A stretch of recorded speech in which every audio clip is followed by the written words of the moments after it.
I think when I was young, I was very selfish, as most young people are. And when I met Jim, this to me was exciting and an opportunity to leave home and an opportunity to see new things and have some excitement and an opportunity to be my own boss, or so I thought. Of course, we were in love also. I was 17, he was 19, and that's the kind of love we had. And Jim was fun to be with. I hope I was too. He used to deliver propane after school for his uncle, and I would ride with him in the big truck. And always the smell of propane was there. It's a good thing we didn't smoke. That was our dating time. But we went on. I saw a lot of the country. I saw a lot of towns. I learned to drive on Route 16 on the mountain gravel road with my dad's old Ford. Oh, my God, my dad was a brave man to get in the car with me. You know, one false move and you'd be off the road down into the gully.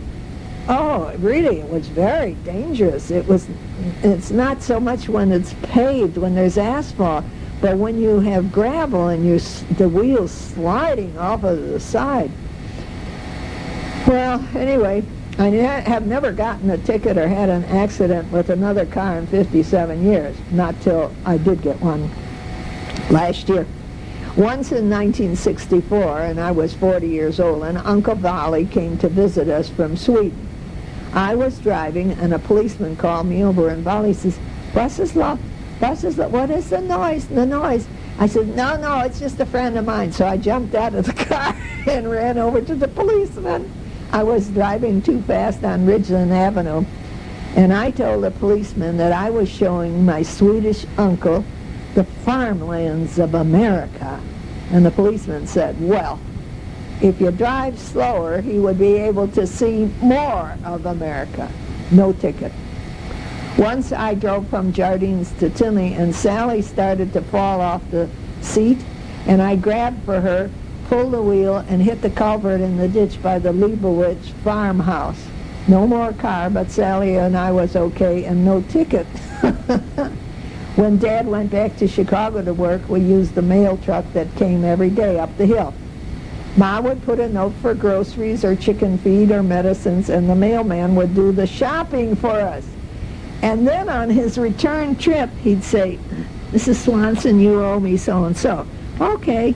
We could also ride in the back of the truck to town if we wanted to, buy our own groceries, eat lunch in town, and ride home. That was a big event. But see, if he did the work, then we could stay at the farm and do work at the farm. I mean, we weren't there to have fun. We were there to try and get the darn farm going.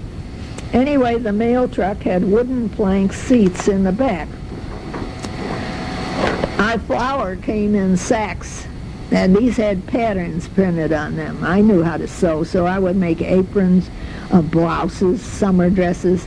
Sometimes you had to buy more flour or feed than you wanted to, just to get enough of the pattern that you needed, you know, so that when you sat down to sew, you wouldn't be running out, and it would be not there anymore.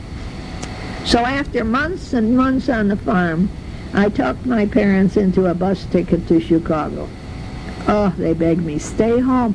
They said they would buy me my own radio so I could listen to my type of music and not Grandma's news. No, I had to go. I just had to. I had to leave there and go. I stayed 3 weeks with Junie, and I got to see all my old friends and skate. Oh, God.